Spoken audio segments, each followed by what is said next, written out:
Muraho neza mwese, ku mazina banyita Aime Mutamuriza Kega, nkaba ndi umunyamuryango wa Association Umwari w'Umurenge, branche ya Kampala.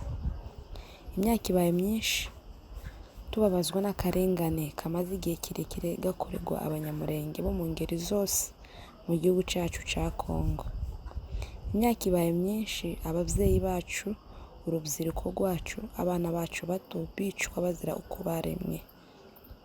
Amazu yacu agatwikwa, ibiryo n'amatungo yacu bigasahurwa kubera yuko ari iby'abanyamurenge gusa.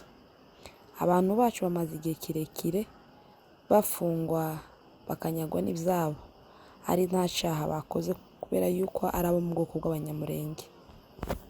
Ababyeyi bacu n'abakobwa bacu bamaze igihe kirekire bafatwa ku ngufu, bamara bakanicwa rubozo.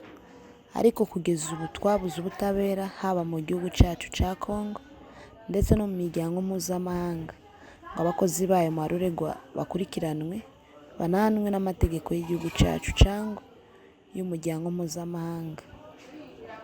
Turasaba leta ya Congo, umuryango mpuzamahanga ndetse n'indi miryango yose yo mu karere k'ibiyaga bigari kurengera no kurenganura umunyamurenge kuko nawe ari umuntu nk'abandi bose.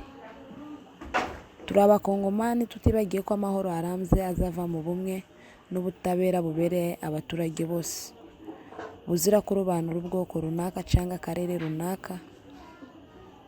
Abasore b'abakongomani n'inkumi duhaguruke twiyubaka kugira ngo tugire Congo nsha itarimo intambara.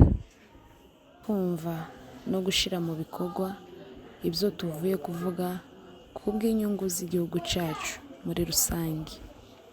Harakabeho Congo y'amahoro, harakabeho communauté banyamulenge, harakabeho Association Umwari w'Umurenge.